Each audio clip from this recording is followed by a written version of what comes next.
Les feux de forêt au Québec. Y a juste moi qui trouve ça un peu bizarre? Y a juste moi qui questionne comment ça peut arriver, puis pourquoi, puis là, ben, on essaie de nous rentrer dans la gorge des raisons que je trouve un peu weird. Ah, puis moi, j'ai une histoire vraie. Ouais, j'ai quelqu'un qui était là. J'ai quelqu'un qui a vécu live le début des feux. Qui était à la belle Suquevion. Moi, mon frère c'est un chasseur. Avec un de ses chums. Et il était live là. Il était live là. Lui, en fait, c'était le 1er juin, ça a parti le 2. Lui, il arrivait le 1er juin. Ouais. Puis j'ai la chance d'avoir son histoire, sa version. Et ça pose des questions. C'est un peu bizarre. Alors, aujourd'hui, j'avais le goût de vous parler de ça, puis de voir si vous pensez que mes questions sont bonnes. Alors, je fais jouer la petite intro, puis on parle de ça tout de suite après.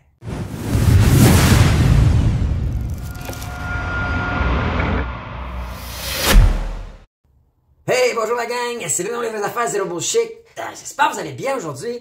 Écoutez, juste avant que je vous parle de toute cette histoire-là, puis de qu'est-ce que j'ai découvert ou entendu, puis que les recherches que j'ai faites, puis les questions que ça me pose, je vous parle. Vous savez, depuis quelques semaines, je vous parle de Live Good, le projet dans lequel je me suis lancé pour 1 an pour essayer de me créer un revenu de cash flow positif à chaque mois. Mais écoutez, cette semaine, rendu à 150 US.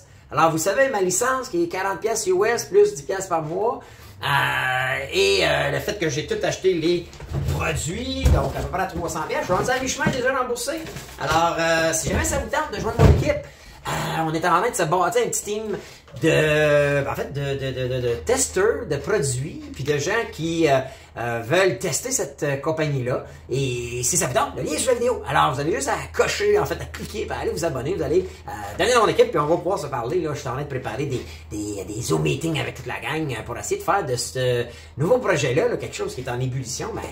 Peut-être l'opportunité de cash flow positif, de revenu de cash flow positif pour nous autres. Alright? Deuxième chose, s'il vous plaît, likez la vidéo. OK, likez la vidéo, c'est bon pour l'algorithme.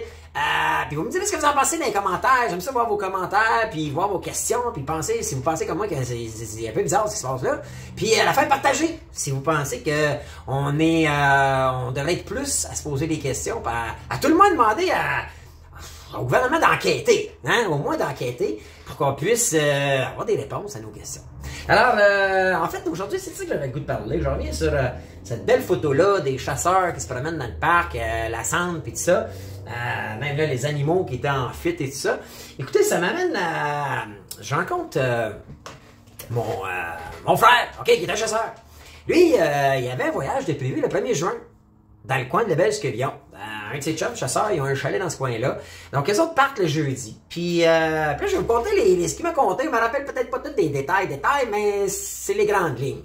Donc, arrive là, puis c'est loin leur patente. Là, ça prend du temps, ça fait du portail. Fou, ils aiment ça, là, eux autres, ils aiment ça à mort. OK, des vrais, il y en a dans vous autres qui aiment ça.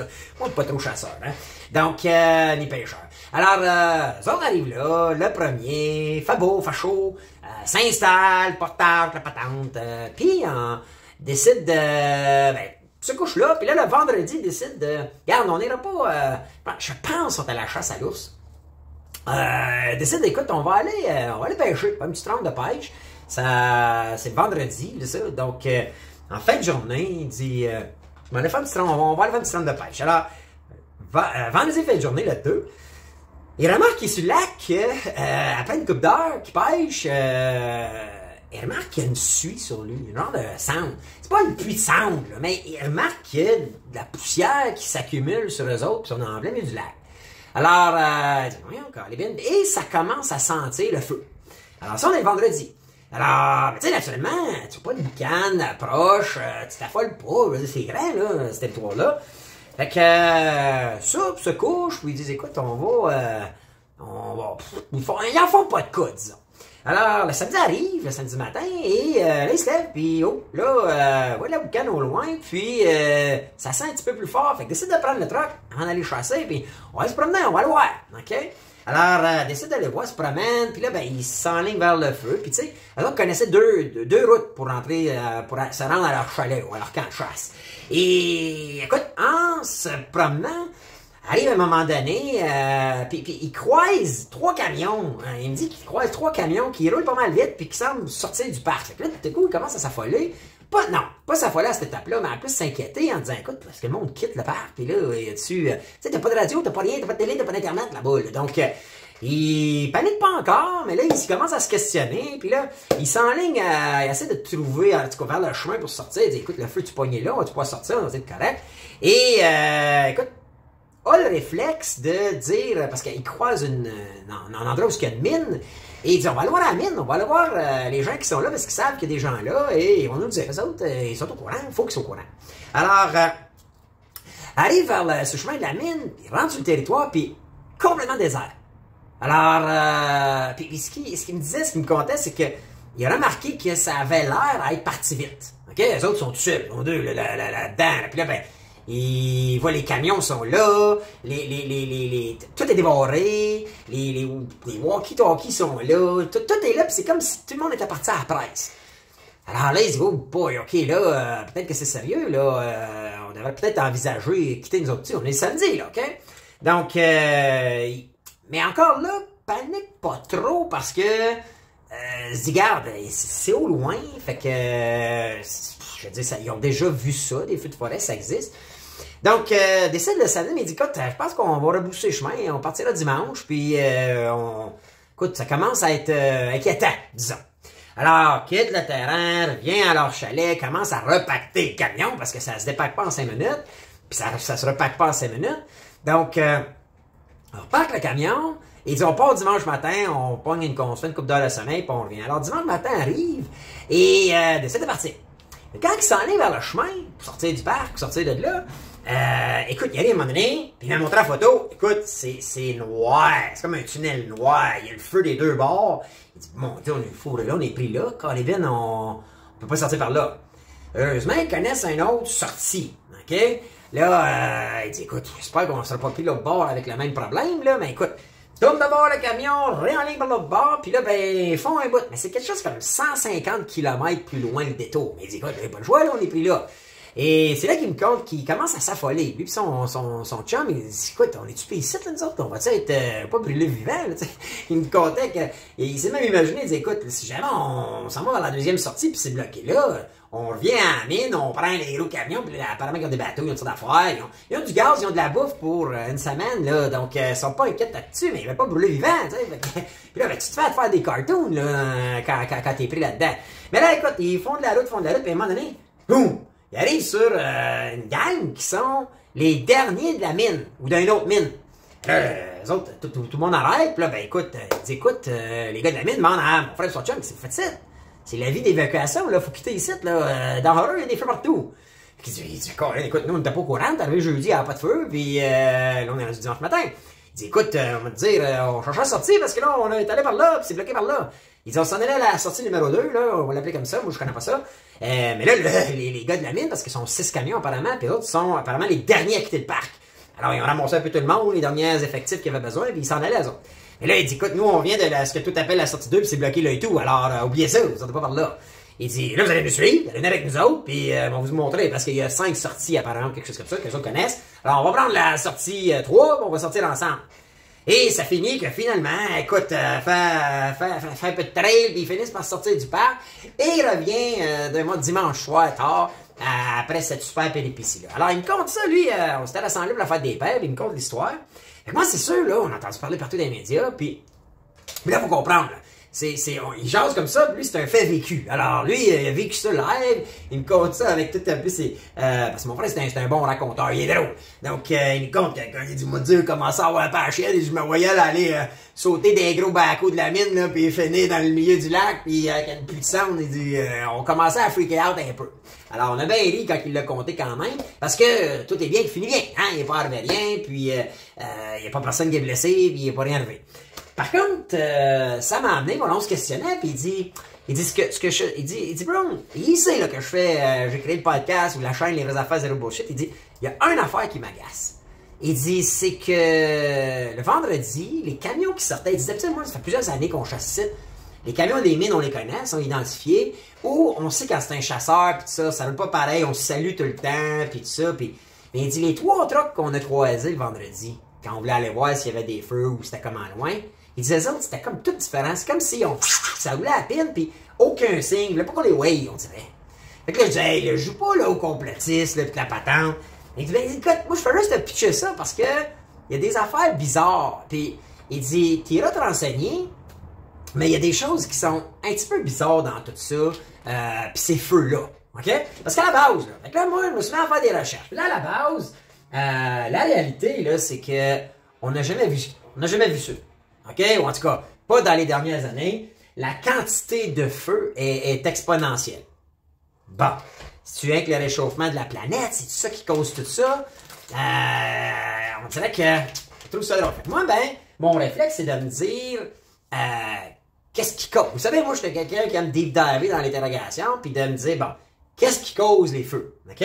Puis, quand tu lis un peu dessus, partout, c'est unanime. OK? Là, j'ai trouvé un article facile, mais en ce qui concerne les incendies, le plus grand risque provient avant tout de l'activité humaine. OK? Il dit, oui, il y a les foudres, mais c'est les humains. Puis là, il y a plein d'articles que j'ai trouvés. C'est à give and take, là, 80% des feux sont allumés par l'humain. Bon, OK. C'est-à-dire que 8 feux sur 10, 80 sur 100, c'est l'humain qui fait une erreur, OK?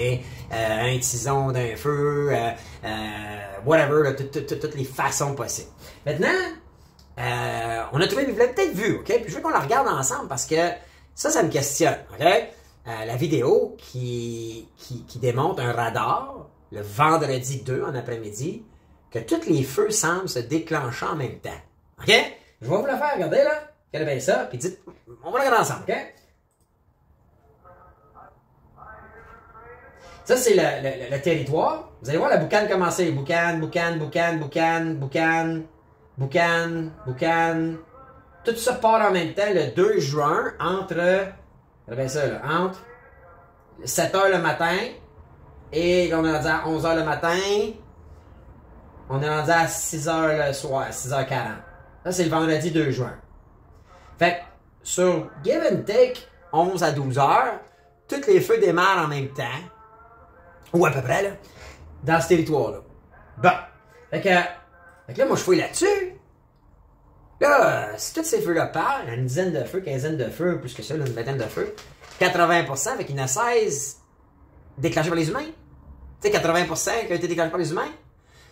Fait que là, tu te dis, qui ferait ça? Qui voudrait faire ça? Pourquoi?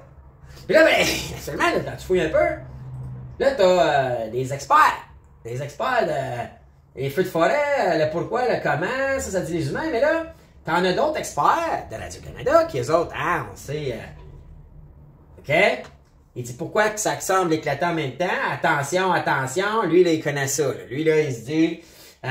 écoute, tous les feux s'allument, ça s'appelle les décrypteurs. OK, ça? Donc, il dit que c'est une vidéo qui était virale. La vidéo qu'on vient de regarder, là, ça a été virale sur TikTok, là, patente. Là, il dit, voyons donc, j'ai checké ça, j'ai parlé à du monde, puis c'est une synchronisation qui fait d'un coup de foudre les premiers 2 juin. 3000 coups de foudre les premiers 2 juin. Moi, je me rappelle que c'était super beau, là, puis là, ben, c'était comme la canicule. Coup de foudre. Bon, la foudre frappe à certains endroits de façon multiple. Fait que là, pour la première fois de l'histoire, ça serait plus 80% l'humain, mais 100% la foudre, puis tout en même temps, quand il fait beau. Mais en plus, OK? Regardez bien. Là, moi, je me suis dit, OK, la foudre, ça veut dire qu'il y a des nuages dans le ciel. Ça veut dire, la foudre, ça vient pas, c'est pas de nuage. En tout cas, moi, que je connaisse pas ça. Je suis pas un expert, là. OK? Peut-être vous me dire, là, mais... Regarde, on va regarder la vidéo à 6h40 le matin. Regardez bien ça. OK, ça, c'est le matin. Il n'y a pas un petit nuage dans le ciel, sur le radar. Puis les feux partent, là, vous les voyez, là. 1, 2, 3, 4, 5, 6, 7, 8, 9, 10, 15, 20. Puis là, tu te dis, c'est un peu weird, non? Trouvez-vous ça weird? Moi, je trouve ça weird. Je suis obligé de dire que si je suis au gouvernement, je suis politicien, moi, je demanderais, enverrais mes enquêteurs là, je dirais quelque chose, si on n'est pas les câbles. Là, mais pourquoi Radio-Canada, tout de suite, s'empresse, là, sans même de recherche vraiment poussée ou de questionnement? Non! C'est de la foudre! Pendant un beau vendredi ensoleillé, puis bien que c'est l'humain qui déclenche les feux habituellement, c'est 9 fois 7, c'est la foudre! Pourquoi ils nous mettent ça dans la gorge? Pourquoi pourquoi ils ne questionnent pas au lieu de porter une conclusion qui, pour moi, là, c'est juste moi qui trouve ça comme un peu bizarre et plus ou moins logique. I don't know. Je pose la question. Vous autres, vous en pensez quoi? C'est pas. Fait que là, il nous dit que c'est la faute, bon, parfait. Puis là, ben, après ça, vient. Là, je cherche les affaires, là. Puis là, ben, je sais pas si vous l'avez vu, cette carte-là. Ah, on vous l'a montré, cette carte-là. Regardez bien ça, regardez bien ça. Cette carte-là, il y a du monde qui questionne en disant, regardez bien, tous les feux, OK, c'était centré là, OK, on trouvait ça là, sur le devoir de mémoire.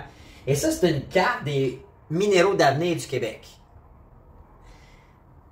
C'est comme si, puis obligé de questionner, en tout cas de poser des questions, c'est comme si tous les feux, OK, qui ont allumé en même temps par un beau vendredi ensoleillé, ils ont tout parti en même temps, dans les spots où il y a, parce que c'est proche, il y a des claims miniers pour des minéraux de l'avenir au Québec. Les projets et les mines.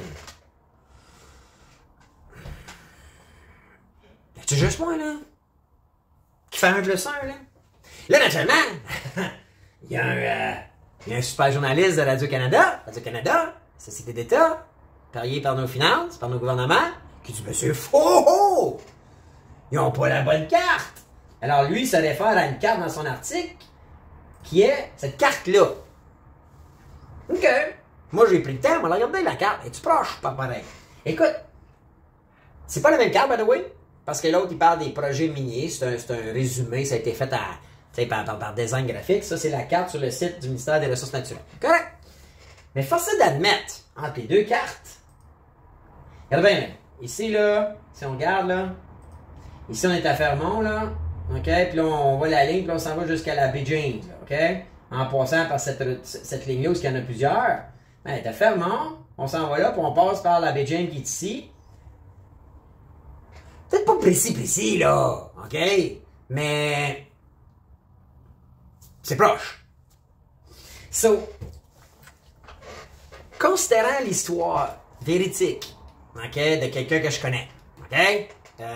Qui honnêtement, mon frère le connaît toujours, il est raconteur, puis il est drôle, puis c'est un comique, mais c'est pas un menteur, OK? Puis il n'y a pas d'intérêt à inventer cette histoire-là, là. Puis il était là, je te confirme qu'il était là, OK? Puis je te confirme que ma belle-sœur t'inquiète, puis les enfants t'inquiètent, puis tout le monde t'inquiète parce qu'on n'a pas de nouvelles, puis il est appris là. Et le fait que ça part tout en même temps, puis qu'on l'a sur radar, le fait que ça semble être... C'est absolument humain, mais là, ça serait plus humain. Mais en fait, on laisse faire Radio-Canada qui sont vendus, là. Si c'est humain, ça veut dire qu'il y aurait des humains qui auraient déclenché ces feux-là, mais déclencher ces feux-là aux endroits où il y aurait des projets miniers dans les prochaines années. C'est-tu bizarre?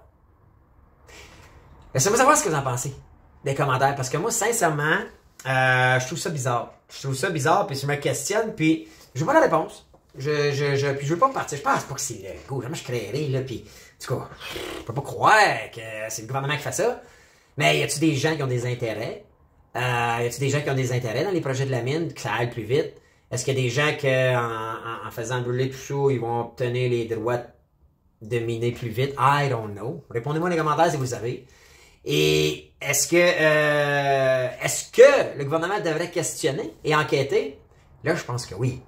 Là, je pense que notre gouvernement, qui est payé par nos taxes et nos impôts, puis qui est supposé nous représenter, devrait diagnostiquer, parce que cet événement-là a des conséquences sur nos vies. Sur notre vie et notre liberté, encore une fois, parce que là, vous avez vu, vous entendez le discours, là, comment ça nous dit on peut plus faire de sport dehors, l'air est plus bonne, faut faire des masques, faut s'enfermer à la maison, donc ça a des conséquences sur nos vies, right? Mais ça a peut-être aussi des conséquences sur notre santé, parce que moi, je peux vous dire, il n'y a pas de bullshit. En fin de semaine passée, c'était gris dans le ciel comme j'ai pas souvent vu, et je me souviens pas de mon vécu d'être sorti dehors et de sentir la fumée, sauf sur un chalet sur le bord d'un feu de camp, sentir la fumée comme je l'ai senti en fin de semaine passée. Donc, il y a de la fumée dans l'air, et je fais pas tant croire que c'est peut-être pas super bon de respirer ça. Je suis en santé, j'ai confiance en mon système. Par contre, on va avoir ça dans le nez tout l'été. I don't know. Alors, là, il y a de la pluie, ça semble Ils nous disent que ça l'aide pas tant que ça. En tout cas, moi j'ai comme l'impression que c'est mouillé partout où ça va été. En tout cas, je comprends pas trop, là. Je suis pas un expert de la feu ou whatever, là. Ça, puis je suis pas pompier. Alors, hey, laissez-moi savoir ce que vous en pensez. Puis s'il te plaît, si vous pensez comme moi qu'il y a des questions, partagez. Partagez sur vos réseaux. Faites connaissance avec...